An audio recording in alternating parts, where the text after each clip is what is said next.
اللہ کے نبی کو سینے کو نکال کر کے ایمان اور حکمت اس میں بھر دیا جاتا ہے زمزم کے پانی سے دھو کے۔ معراج کے واقعے کو مانتے ہیں تو پھر آپ کو یہ بھی ماننا پڑے گا کہ اللہ تعالیٰ کی ذات ساتوں آسمانوں کے اوپر عرش کے اوپر ہے۔ تو اللہ کے نبی صلی اللہ علیہ وسلم نے اس وقت حضرت ابوبکر رضی اللہ عنہ کو لقب دیا صدیق کہہ کر۔ تعالیٰ ہر جگہ ہے تو نعوذ باللہ کتنا غلط عقیدہ ہے۔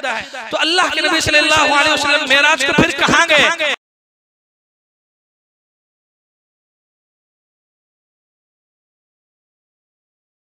السلام علیکم ورحمۃ اللہ وبرکاتہ۔ الحمد للہ رب العالمین والصلاة والسلام على اشرف الانبیاء والمرسلین وعلى آلہ وصحبہ اجمعین وعلى من تبعهم بإحسان الى یوم الدین، اما بعد۔ اعوذ باللہ من الشیطان الرجیم، بسم اللہ الرحمن الرحیم۔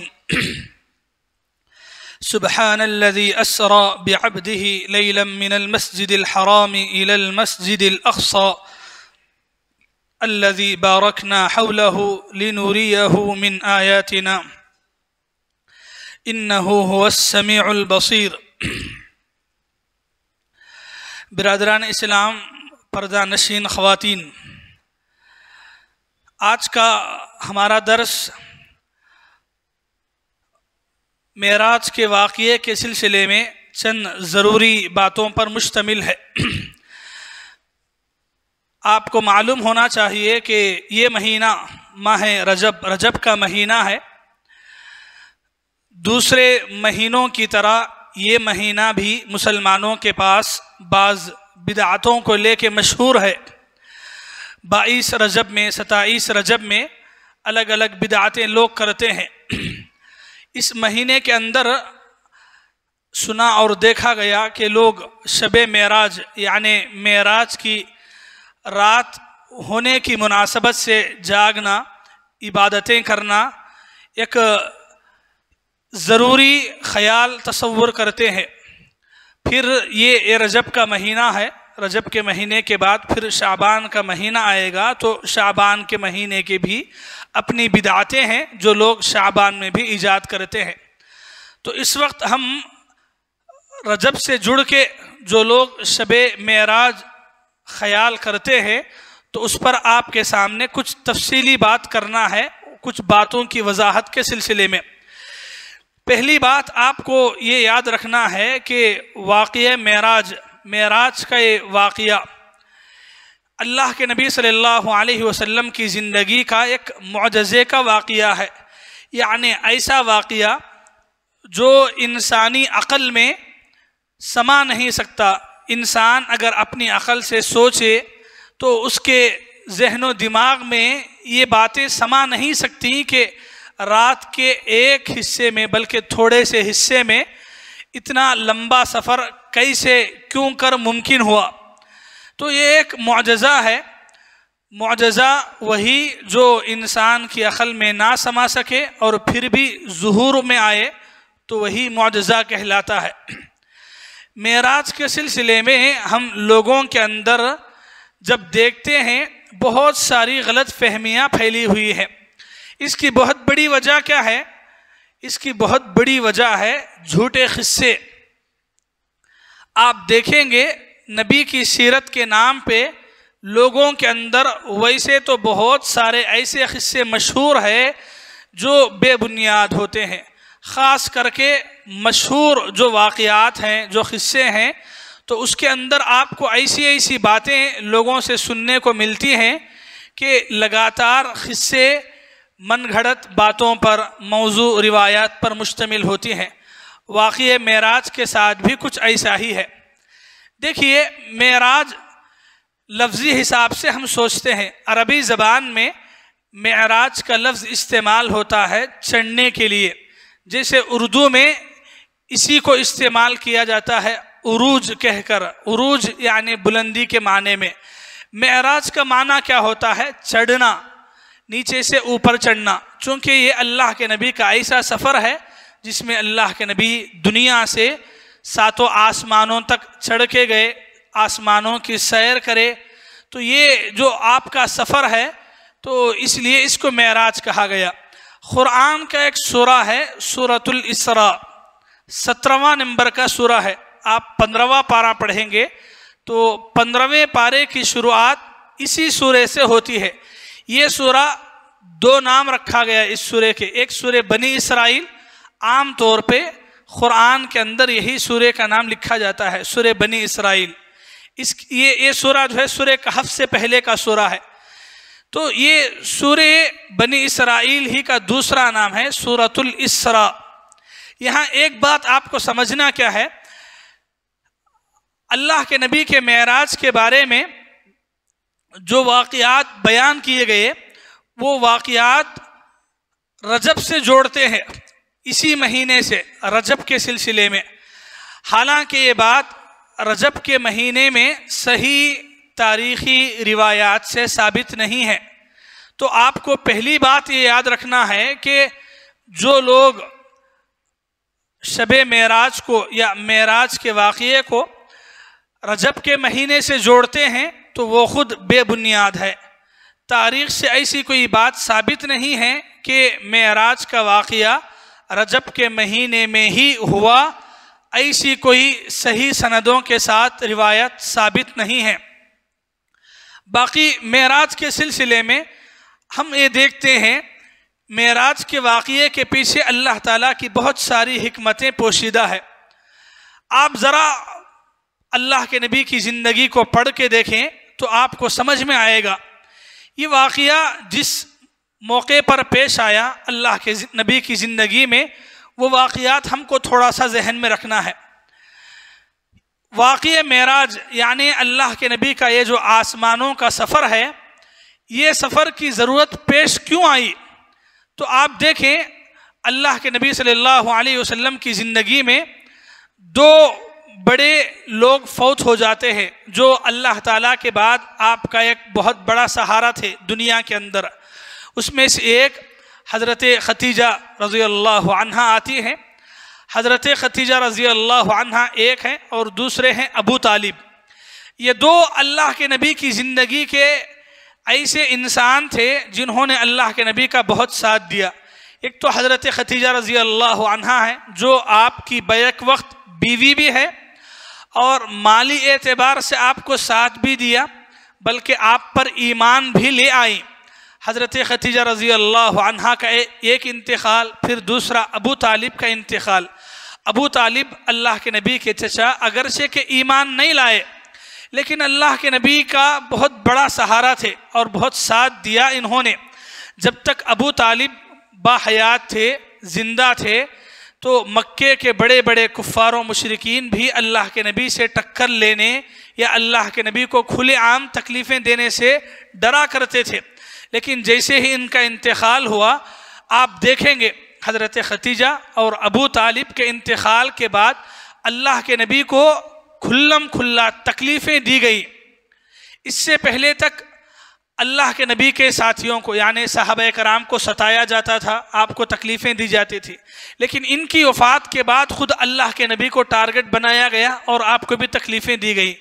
تو یہ ایک اللہ کے نبی کی زندگی کا بہت بڑا غم کا دور تھا کہ جہاں اللہ کے نبی کی زندگی سے یہ دو قیمتی انسان رخصت ہوتے ہیں، انتقال ہوتے ہیں.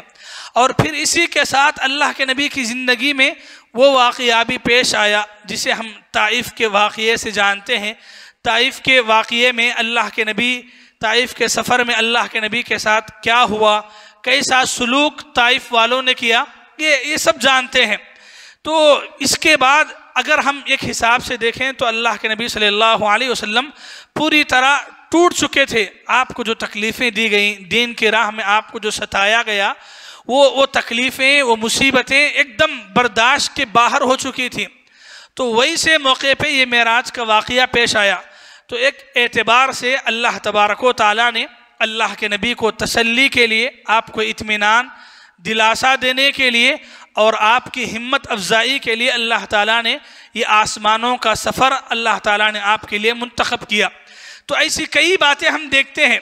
تو اس سے آپ کو میں صرف ایک بات یہ دے رہا ہوں، باقی باتیں آپ پڑھیں، آپ کو اور باتیں سمجھ میں آئیں گی کہ معراج کے واقعے سے پہلے اللہ کے نبی کی زندگی کیا تھی، یہ واقعہ ہونے سے پہلے اللہ کے نبی کے دن کیسے گزر رہے تھے، اس سے پہلے کے واقعات آپ دیکھیں گے تو آپ کو اور بہت ساری باتیں سمجھ میں آئیں گی۔ معراج کے واقعے میں ایک دوسری بات آپ کو یاد کیا رکھنا ہے کہ معراج کے سلسلے میں لوگوں کے اندر بہت سارے واقعے مشہور ہیں۔ وہ کیوں ہیں؟ صحیح اور ضعیف من گھڑت روایتوں کو ملا دیا گیا ہے، اور ایسے ملا کے قصے بنا دیے گئے کہ بہت مشہور قصے، ایسے قصے مشہور ہیں جو بے بنیاد ہیں۔ حالانکہ آپ کو یہ بات یاد رکھنا ہے کہ معراج کے سلسلے میں روایتیں تقریباً 27 صحابہ کرام نے بیان کیا ہے۔ کتنے؟ 27۔ اتنی بڑی تعداد 27 صحابہ کرام نے معراج کے واقعے کو روایت کیا ہے۔ لیکن ایک بات اس میں یہ محسوس کریں گے آپ کہ 27 روایتوں میں ایک ساتھ حدیثیں نہیں ہیں، مطلب اللہ کے نبی کا سفر شروع سے لے کے آخر تک پورا ہو بہو ایک ساتھ لگاتار ایک ہی روایت میں پوری باتیں نہیں ہیں، کسی کی روایت میں 3-4 باتیں ہیں، 1-2 باتیں چھوڑ دی گئی ہیں۔ وہ کیوں ہیں؟ اللہ کے نبی نے جو واقعہ جس کو جیسا بیان کیا، جو جس واقعے میں اللہ کے نبی سے جتنا سنا انہوں نے ویسا روایت کر دیا، تو اس لیے اتنے سارے صحابہ کرام 27 صحابہ کرام کی روایتیں واقعہ معراج کے بارے میں حدیث کی کتابوں میں ہمیں پڑھنے کو ملتی ہیں۔ یہ الگ بات ہے کہ اس میں سے بہت ساری روایتوں میں ضعیف روایتوں کو بھی ڈال دیا گیا ہے، ملا دیا گیا ہے۔ تو تحقیق کے ساتھ یہ واقعہ اگر صحیح مسلم کے اندر اکثر یہ واقعہ جو ہے صحیح مسلم کے اندر ایک طویل حساب سے مذکور ہے، صحیح مسلم میں جو واقعہ مذکور ہے میں وہی واقعہ آپ کے سامنے رکھوں گا۔ اللہ کے نبی صلی اللہ علیہ وسلم کا یہ جو معراج کا واقعہ ہے، یہ واقعہ ایک لمبا واقعہ ہے۔ یہ واقعے کی پوری باتیں اگر ہم قصے میں بیان کرتے جائیں گے تو ہم نے ایسے بیانوں کو بھی سنا ہے، 3-4 جمعہ کے بیانات صرف معراج کے واقعے پہ چلے گئے اور آخر میں ملا کیا ہے؟ بس قصہ ہے۔ تو قصے سے بڑھ کے کچھ ضروری باتیں ہم آپ کے سامنے رکھنا ہے۔ معراج کے واقعہ میں مختصر آپ کے سامنے رکھتا ہوں، پہلے اس واقعے کو غور سے سنیں، پھر اس کے بعد اس کی چند باتوں پر گفتگو کریں گے۔ اللہ کے نبی صلی اللہ علیہ وسلم جو ہے معراج کا واقعہ شروع ہوتا ہے ام ہانی رضی اللہ عنہا کے گھر میں۔ اللہ کے نبی آرام کر رہے تھے، سو رہے تھے۔ حضرت جبرائیل علیہ السلام تشریف لاتے ہیں اور آپ جس گھر میں سوئے ہیں تو اس گھر کا چھت اپنی جگہ سے ہٹ جاتا ہے۔ یہ ایک معجزوں کی شروعات تھی۔ حضرت جبرائیل علیہ السلام تشریف لاتے ہیں، پھر آپ کو جگانے کے بعد آپ کے سینے کو، گردن کے پاس، یہ جو یہاں پر آپ کو جو رستہ 2 ہڈیاں ملتی ہیں تو وہاں سے لے کے نیچے حصے تک پورا چیر دیا جاتا ہے۔ اللہ کے نبی کو سینے کو نکال کر کے ایمان اور حکمت اس میں بھر دیا جاتا ہے، زمزم کے پانی سے دھو کے، پھر اسی جگہ پہ اس کو رکھ دیا جاتا ہے، اور پھر جیسے پہلے تھا ویسے اس کو بند کر دیا گیا۔ بند کر دینے کے بعد اللہ کے نبی یہاں سے نکل کے مسجد حرام کعبۃ اللہ کے پاس جاتے ہیں، وہاں تھوڑی دیر بیٹھتے ہیں، پھر اللہ کے نبی کو اونگ سی آتی ہے، پھر جبرائیل علیہ السلام وہاں پر براق سواری کے ذریعے سے تشریف لاتے ہیں۔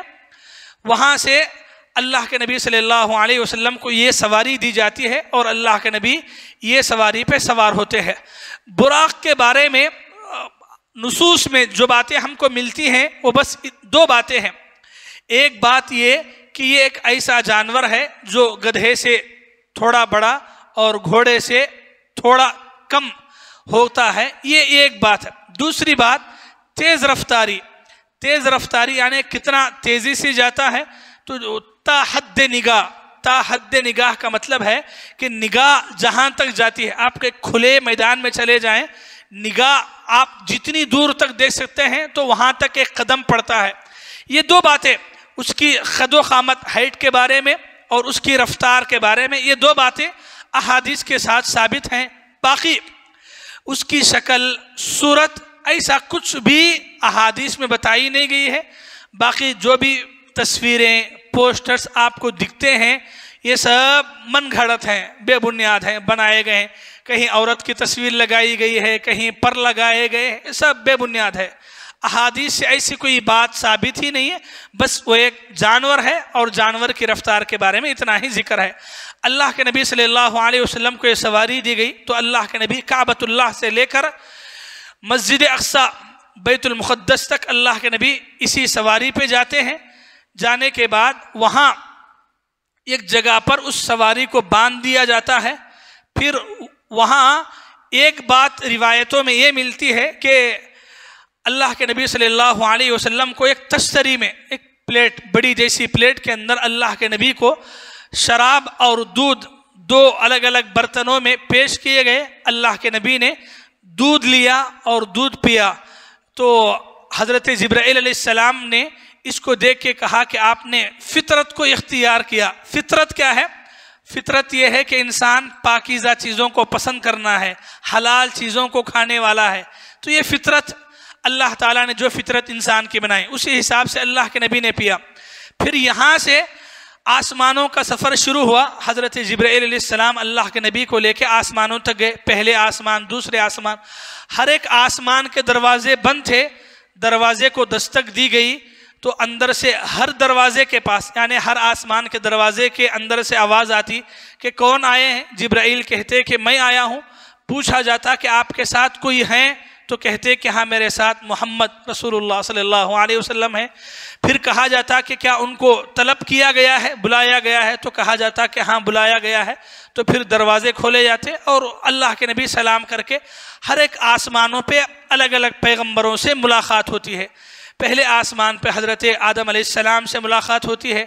دوسرے آسمان پہ یحییٰ اور عیسیٰ علیہ السلام، دو پیغمبروں سے ایک ساتھ ملاقات ہوتی ہے. تیسرے آسمان پہ حضرت یوسف علیہ السلام سے ملاقات ہوتی ہے. چوتھے آسمان پہ حضرت ادریس علیہ السلام سے ملاقات ہوتی ہے. پانچویں آسمان پر حضرت ہارون علیہ السلام اللہ کے نبی سے ملتے ہیں. چھٹے آسمان پر حضرت موسیٰ علیہ السلام اور ساتویں آسمان پر حضرت ابراہیم علیہ السلام سے ملاقات ہوتی ہے. تو یہ 7 الگ الگ آسمانوں پہ 7 بڑے بڑے پیغمبروں سے اللہ کے نبی ملاقات کرتے ہیں. بس تھوڑی دیر کی ملاقات ہوتی ہے، سلام کلام ہوتا ہے. 1-2 پیغمبروں سے کچھ بات ہوئی، جیسے حضرت آدم علیہ السلام سے پہلے آسمان پہ، حضرت موسیٰ علیہ السلام سے چھٹے آسمان پہ، حضرت ابراہیم علیہ السلام سے 7ویں آسمان پہ کچھ باتیں ہوئی. جو باتیں یعنی تربیت کے سلسلے میں ہیں، یا جو باتیں جو ہے عام طور پہ اکثر بیانوں میں کبھی کبھار سن لیتے ہیں، تو وہاں پر بات ہوگی. تو 7 آسمانوں پہ پہنچنے کے بعد بیت المعمور تک اللہ کے نبی کو پہنچا دیا گیا. سدرۃ المنتہا یہ آخری حد تھی جہاں جبرائیل علیہ السلام گئے. پھر وہاں سے اللہ کے نبی آگے بڑھے. اللہ تبارک و تعالیٰ سے بات چیت ہوئی، دیدار نہیں ہوا. اللہ تعالیٰ کو اللہ کے نبی نے نہیں دیکھا. معراج کے واقعے میں ایسی بات صحیح سندوں کے ساتھ ثابت نہیں ہے. جو لوگ کہتے ہیں وہ کچھ غلط تفسیروں کے حوالے سے باتیں رکھتے ہیں. صحیح بات یہ ہے کہ اللہ کے نبی نے معراج کی رات کو اللہ تعالیٰ کا دیدار نہیں کیا، اللہ کو نہیں دیکھا ہے. بات چیت ہوئی، نماز کا تحفہ اللہ کے نبی کو دیا. اب پھر وہ تو معلوم ہے، معراج کے واقعے میں نماز کا تحفہ لے کر آئے. موسیٰ علیہ السلام سے ملاقات ہوئی، کم کرنے پہ آتے جاتے گئے، آخر 5 نمازیں فرض ہوئیں. اور بھی اللہ تعالیٰ نے آپ کو تحفے دیے. پھر جنت اور جہنم کی سیر کرائی گئی. سیر مطلب یعنی جنتی اور جہنمی لوگوں کو دکھایا گیا، ان کو کیسے کیسے عذابات دیے جاتے ہیں، کیسے کیسے عذاب کن کن لوگوں کے لیے تیار کیا گیا ہے.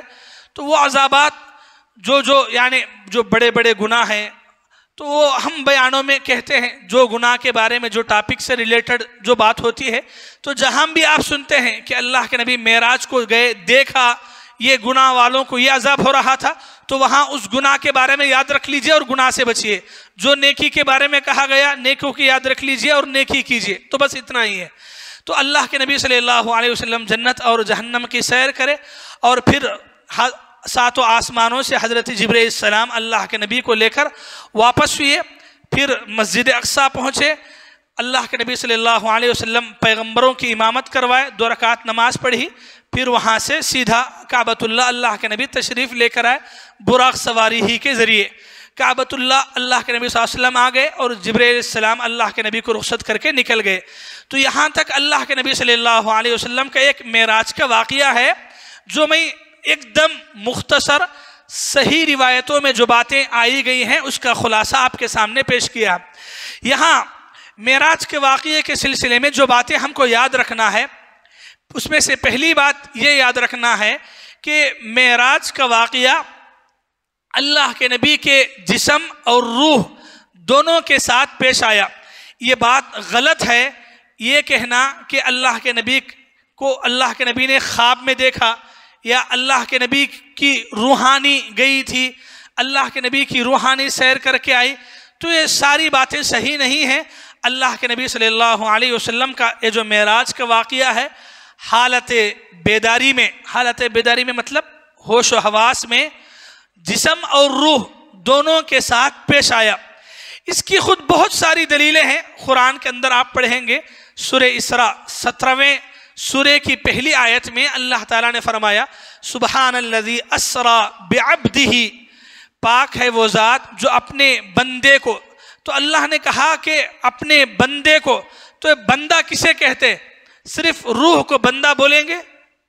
صرف روح رہی تو بندہ بولیں گے؟ نہیں. اگر جسم رہا تو بھی بولیں گے؟ نہیں. جسم اور روح سے ملا ہو تو عبد کا لفظ قرآن میں دوسری جگہ بھی استعمال ہوا, جیسے سورہ فرقان کی پہلی آیت میں. تو وہاں اکثر جگہ جہاں استعمال ہوا ہے وہاں جسم اور روح دونوں کے ساتھ استعمال ہوا ہے. تو ہم کو پہلی بات یہ یاد رکھنا ہے کہ یہ جسم اور روح کے ساتھ سفر تھا. تو باقی ہمارے دماغ میں جو سوال آتا ہے کہ اتنے کم وقت میں اللہ کے نبی یہاں سے وہاں تک گئے, پھر جنت و جہنم کی سیر, ساتوں آسمانوں کا, اتنا سب کچھ اتنی تھوڑی دیر میں کیسا ہوا؟ اگر جسم کے ساتھ ہے, روح کے ساتھ ہے, تو پھر کیسے ہوا؟ تو ہم نے شروع میں وہی بات بتائی تھی, معجزہ ہے. تو یہ معجزہ وہی ہے جو آپ کی عقل میں سما نہیں سکتا ہے. آپ اگر سوچیں تو آپ کی دماغ میں سمجھ میں نہیں آئے گا, لیکن اللہ تعالیٰ کرنا چاہیں. بھائی اللہ تعالیٰ کی اتنی بڑی قدرت ہے, کن فیکون, یہ اللہ تعالیٰ کی طاقت ہے.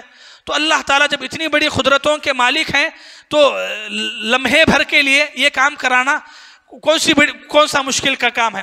آپ نے سنا کہ جنات کو جو طاقتیں دی گئی ہیں وہ طاقتیں ایک دم عجیب و غریب ہیں, پلک جھپکنے کے برابر کہاں سے کہاں تک چلے جاتے ہیں.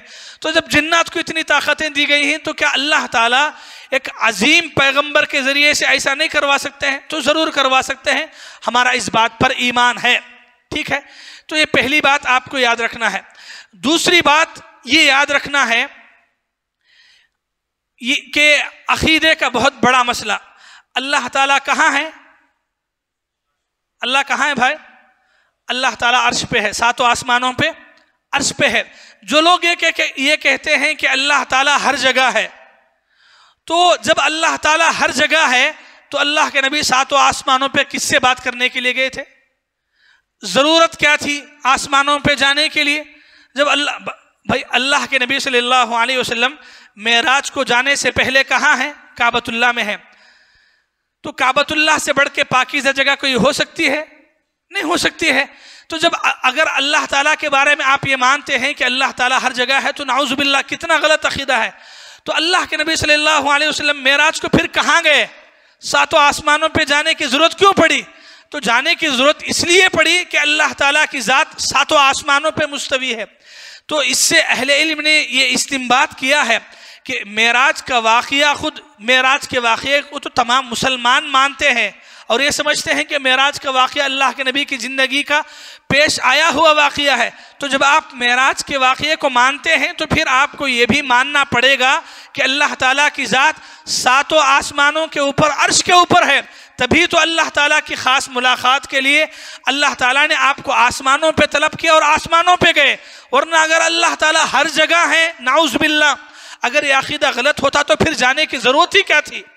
تو یہ عقیدہ خود بخود فاسد اور بے بنیاد قرار پاتا ہے اس بات سے کہ اللہ کے نبی صلی اللہ علیہ وسلم معراج میں ساتوں آسمانوں پہ گئے. ٹھیک ہے.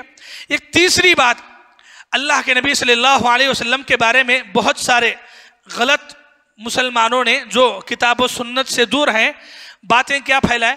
اللہ کے نبی صلی اللہ علیہ وسلم نورانی مخلوق ہے. تو اللہ کے نبی نورانی مخلوق نہیں ہے، اللہ کے نبی انسان ہے، اور انسان ہونے کے لیے ہی اللہ تعالیٰ نے آپ کو یہ شرف دیا. قرآن میں خود اللہ تعالیٰ نے کئی جگہ کہا قل انما یوحا الی انما الہکم الہ واحد. اے نبی آپ کہہ دیجئے کہ میں تم جیسا ایک انسان ہوں.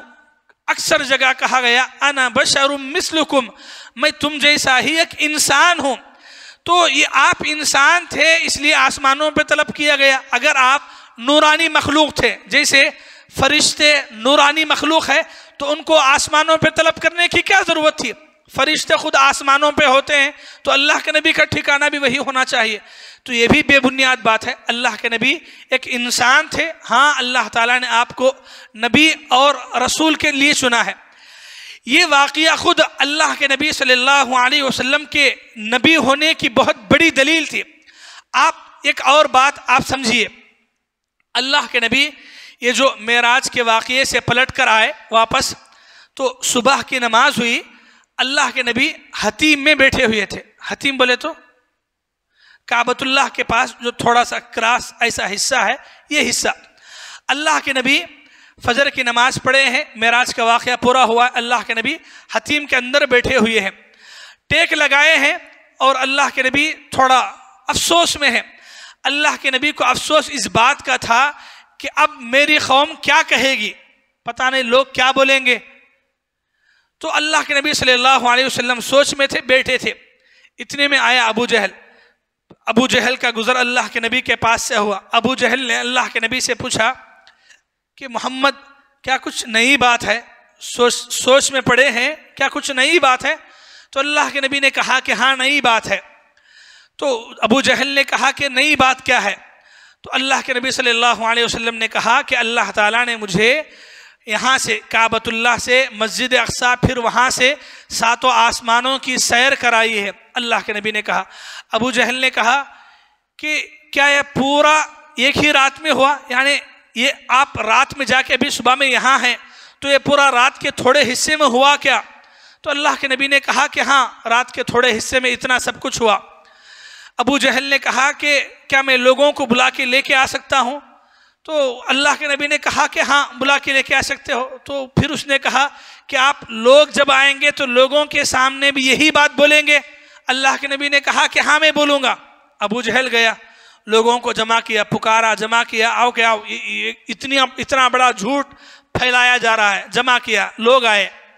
اللہ کے نبی لوگوں کے سامنے پوری تفصیل بیان کی، پوری تفصیل اللہ کے نبی نے بیان کی.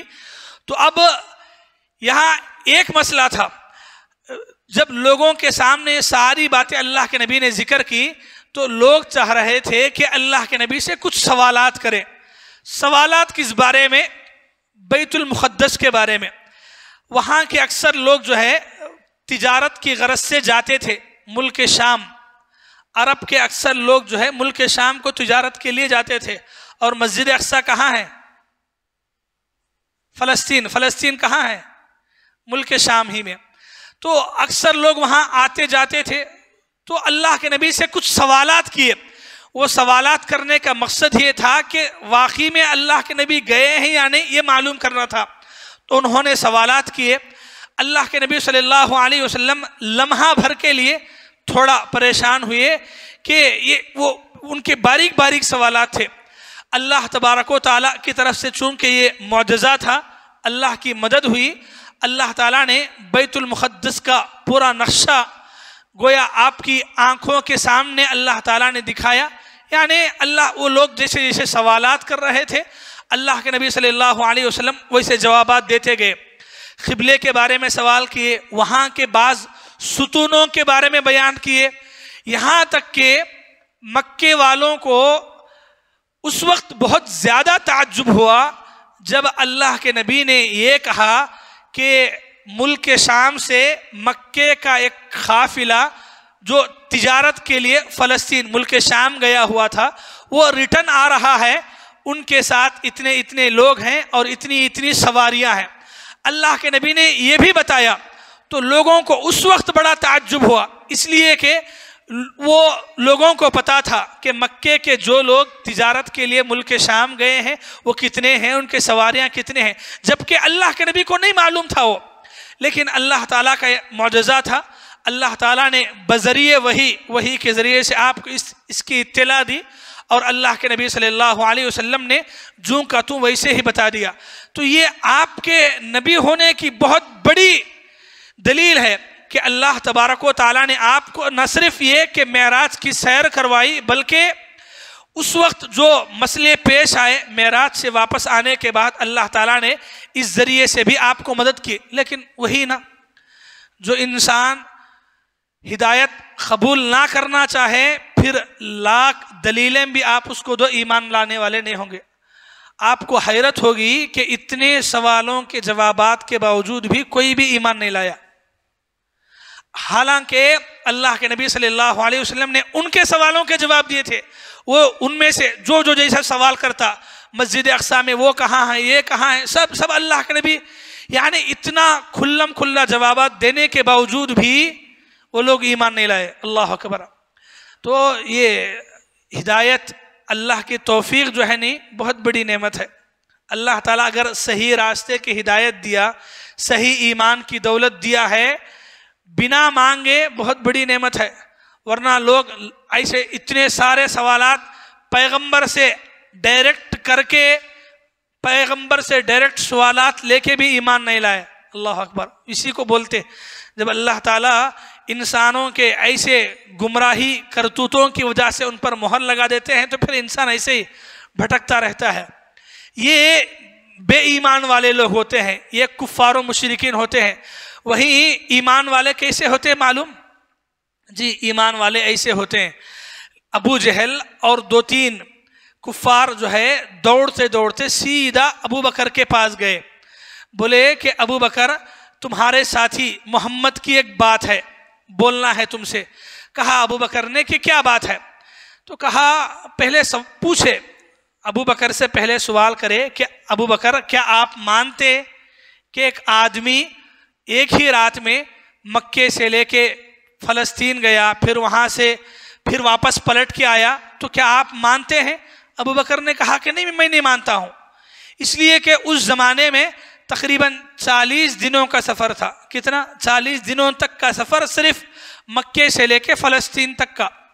تو ابو بکر نے کہا کہ میں نہیں مانتا۔ پھر لوگوں نے کہا کہ اگر آپ نہیں مانتے ہیں تو پھر یہ آپ کے ساتھی ہی کی بات ہے۔ ابو بکر نے کہا کہ کون سے ساتھی؟ تو کہا کہ محمد کی بات ہے۔ تو ابو بکر نے پوچھا کہ آپ کو کس نے بتایا؟ تو لوگوں نے کہا کہ ہم نے اللہ کے نبی سے ڈائریکٹ سنا ہے، اللہ کے نبی نے خود کہا۔ ابو بکر نے پوچھا کہ اللہ کے نبی نے کیا کہا؟ تو لوگوں نے بتایا کہ اللہ کے نبی محمد یہ کہہ رہے ہیں کہ وہ رات کے تھوڑے سے حصے میں مکے سے لے کے فلسطین تک مسجد اقصی تک گئے، پھر وہاں سے 7 آسمانوں کی سیر کرے اور پھر واپس بھی آ گئے۔ تو کہا ابو بکر نے کیا تم نبی کی زبان سے اس بات کو سنا ہے؟ تو لوگوں نے کہا کہ ہم نبی کی زبان سے بات سن کے آ رہے ہیں۔ تو ابو بکر رضی اللہ عنہ نے کہا کہ تب تو محمد نے سچ کہا ہے۔ اللہ اکبر۔ اگر تم یہ محمد کی زبان سے بات سن کے آ رہے ہو تو پھر واقعی میں وہ سچی بات ہے۔ لوگوں نے کہا کہ ایسا کیسا ہو سکتا ہے؟ آپ نے بھی کہا کہ اگر کسی آدمی کے بارے میں ایسا کہیں گے تو آپ مانیں گے، تو آپ نے کہا کہ نہیں مانوں گا۔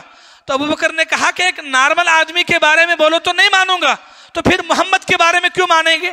محمد کے بارے میں اس لیے مانیں گے کہ اس سے بڑی بڑی باتوں پہ ہم ایمان لے آئے۔ اس سے بڑی بات کیا ہے؟ اس سے بڑی بات یہ ہے کہ دن رات آسمان کا ایک فرشتہ جبرائیل نام کا آپ پہ اترتا ہے، قرآن کی آیتیں لے کر آتا ہے، آپ کو پڑھ کے سناتا ہے۔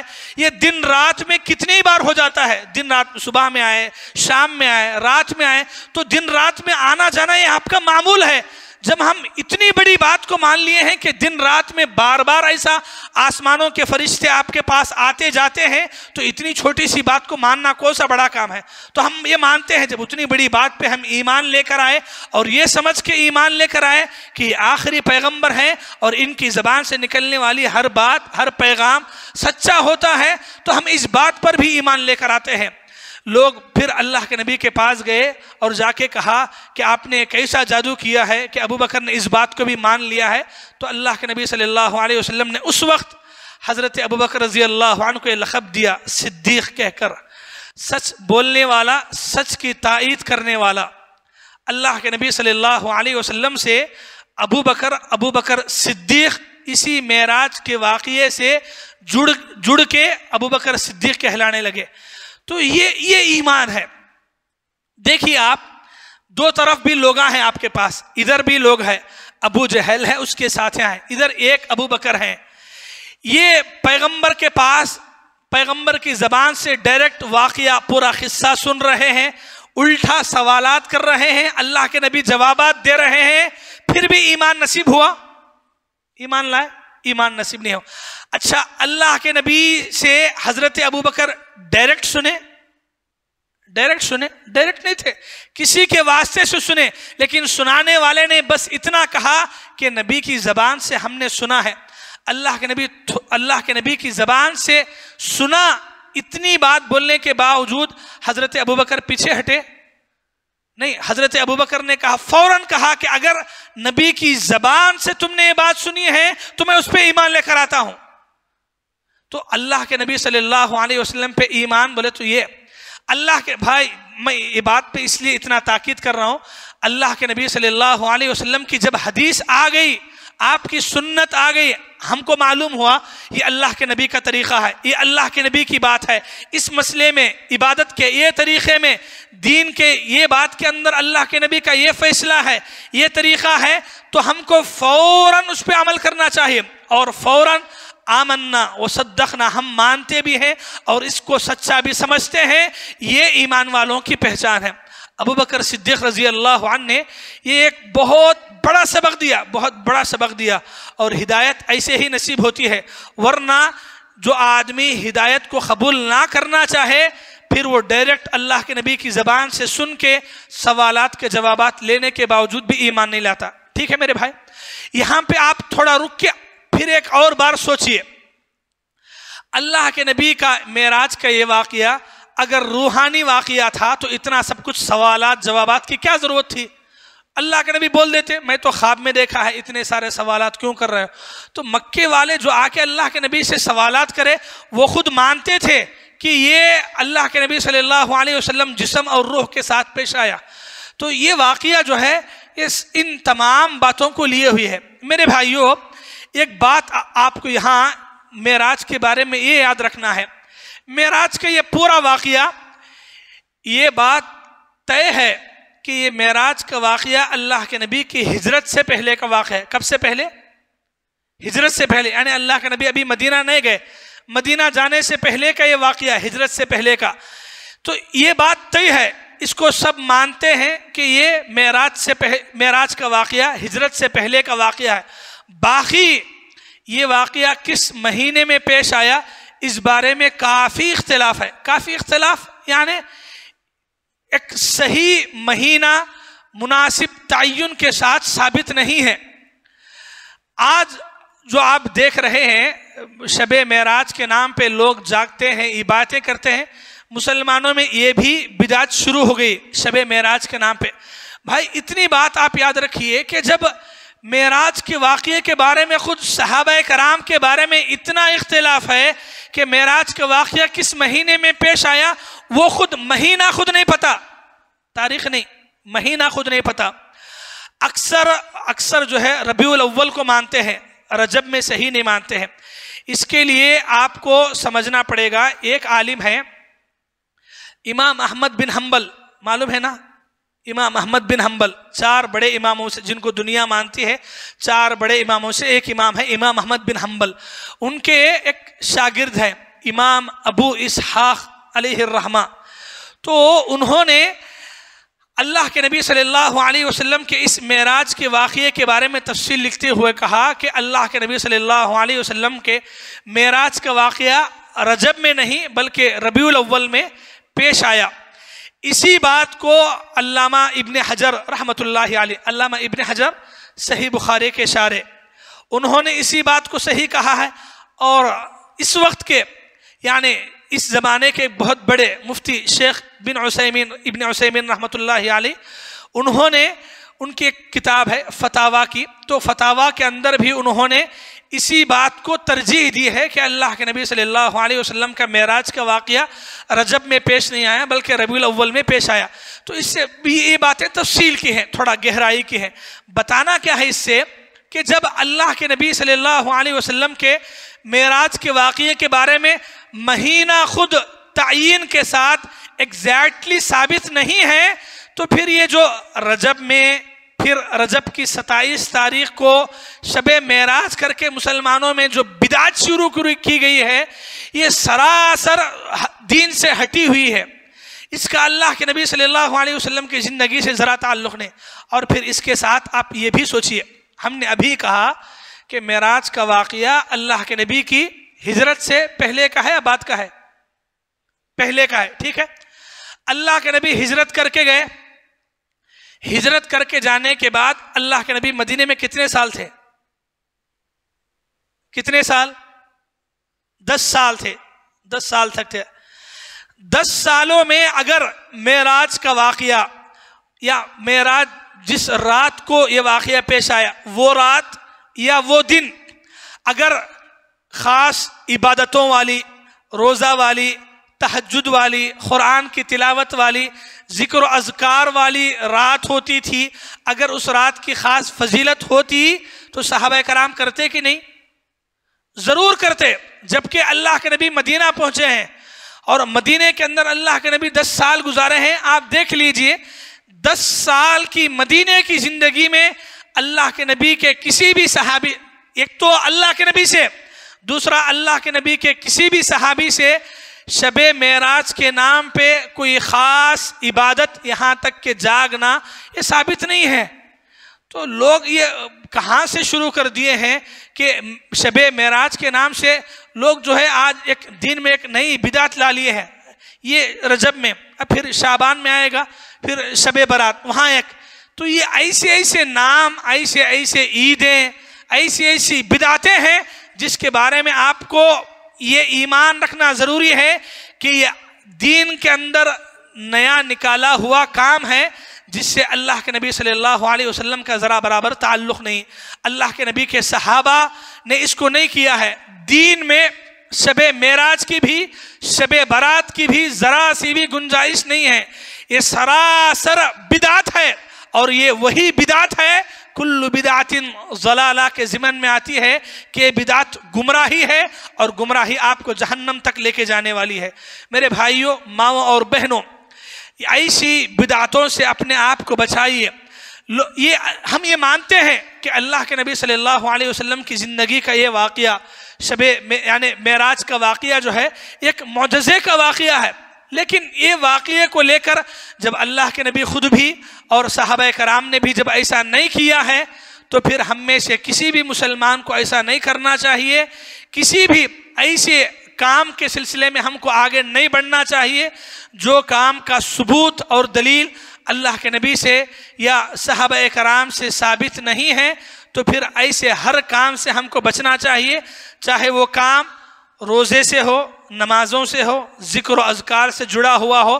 اگر وہ خاص دن ہے، خاص رات کو آپ جاگنا چاہ رہے ہیں، وہ خاص رات میں اللہ کے نبی نے، نبی کے صحابہ نے جاگا نہیں ہے، عبادتیں نہیں کی ہیں، ذکر و اذکار کے لیے مجلسیں نہیں جمائی ہیں، تو پھر ہم میں سے ہر ایک کو نہیں جمانا چاہیے، کسی کو بھی ایسا نہیں کرنا چاہیے۔ اگر آپ میں اتنا شوق ہے، اگر آپ جاگ کے عبادتیں کرنا ہی چاہتے ہیں، رمضان آ رہا ہے، انشاءاللہ اللہ تعالیٰ مجھے اور آپ کو رمضان کی زندگی نصیب فرمائے، صحت و عافیت کی زندگی نصیب کرے، تو وہاں آپ جاگیے، عبادتیں کیجئے، تو وہاں یہ ساری چیزیں کرنا ہے۔ یہ شب معراج رجب کے مہینے میں یا شب برات شعبان میں، یہ دونوں راتوں کا اور ان راتوں میں خاص عبادتوں کا ثبوت اللہ کے نبی سے نہیں ہے، نبی کے صحابہ سے نہیں ہے، اور ان کے زمانے میں یہ ایک خاص رات، خاص عید، خاص شب کے نام سے کبھی مشہور تھی ہی نہیں۔ تو پھر ہم کو بھی یہ چیزوں کو دین میں ہرگز بھی نہیں لانا چاہیے۔ اگر ہم لائیں گے، یہ عمل کریں گے، یہ عمل کرنے والوں کا ساتھ دیں گے، تو پھر بدعت پہ عمل کرنے والے بدعت کو پھیلانے والے، اور بدعت گمراہی ہے، گمراہی میں ساتھ دینے والے، گمراہی میں سب کے ساتھ ہاتھ بٹانے والے بن جائیں گے، اور اس گناہ میں سب برابر کے شریک ہوں گے۔ دعا ہے اللہ تعالیٰ سے، اللہ تعالیٰ مجھے بھی آپ کو بھی ایسی تمام بدعتوں سے بچنے کی توفیق عطا فرمائے۔ ایسے واقعات جو اللہ کے نبی کی زندگی میں پیش آئے، لیکن اللہ کے نبی نے، نبی کے صحابہ نے ان دنوں کو، ان راتوں کو عید سمجھ کے نہیں جاگا ہے، تو پھر ہم کو بھی ایسے جاگنے سے، ایسے دین میں بدعتیں لانے سے اللہ تعالیٰ بچنے کی توفیق عطا فرمائے۔ جو باتیں دین میں ثابت ہیں، ثابت شدہ باتوں پر ایمان رکھنے کی توفیق عطا فرمائے۔ جو باتیں ثابت نہیں ہیں، ان باتوں کو چھوڑ دینے کے اللہ تعالیٰ ہم تمام کو توفیق عطا فرمائے۔ جو عبادتیں اللہ کے نبی نے کی ہیں، ان عبادتوں کو اپنانے کی توفیق عطا فرمائے۔ جو عبادتیں نبی کے صحابہ نے نہیں کیا ہے، ان سے بال بال بچنے کے اللہ تعالیٰ ہم تمام کو توفیق عطا فرمائے۔ آمین ثم آمین، وآخر دعوانا ان الحمد للہ رب العالمین۔ کوئی سوال ہے تو کر سکتے ہیں جی۔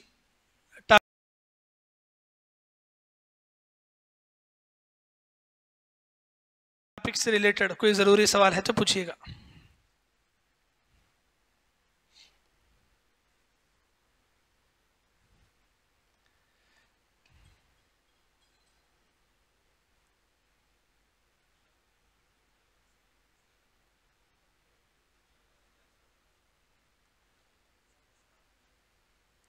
مطلب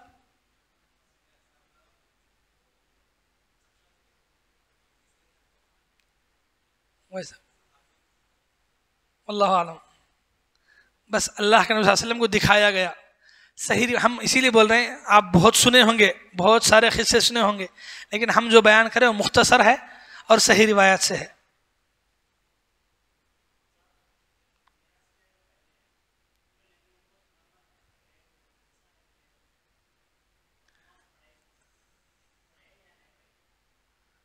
میں جس وقت وہ واقعہ بول رہا تھا، آپ چلے گئے تھے، آپ اونگ رہے تھے، آپ تھوڑا سا بولا ہمیں ذکر کہنا ہو، نبیوں کی امامت کا ذکر کرا بھائی، کر دیا، آپ چلے گئے تھے جی جی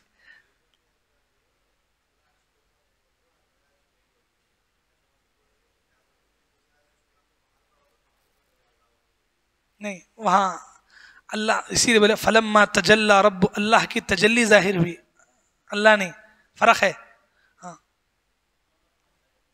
بیت المقدس میں جی۔ معجزہ پورے پیغمبر انتقال ہوئے ہیں، لیکن اللہ تعالیٰ نے پورے پیغمبروں کی امامت اللہ کے نبی سے کروائی، تو وہ کیا ہے؟ وہ معجزہ ہے۔ وہ کیسے ہوا؟ تو معجزہ ہے، عالم برزخ میں ہے۔ عالم اتنی بات ہے کہ پیغمبروں کے جسم کو مٹی نہیں کھاتی، جہاں خبر میں دفن کرتے ہیں وہاں مٹی نہیں کھاتی، یعنی کہ پیغمبروں کا جسم باقی رہتا ہے، تو پھر اللہ تعالیٰ ان میں جب چاہے روح پھونک سکتے ہیں، معجزہ ہے۔ تو معجزے کا واقعہ ہے، امامت ثابت ہے اللہ کے نبی کی، امامت ثابت ہے، اللہ کے نبی کی امامت کروائے جی۔ عالم برزخ میں ہے، عالم برزخ میں ہے۔ وہ عالم برزخ کیا ہے، کیسے ہے، اللہ عالم۔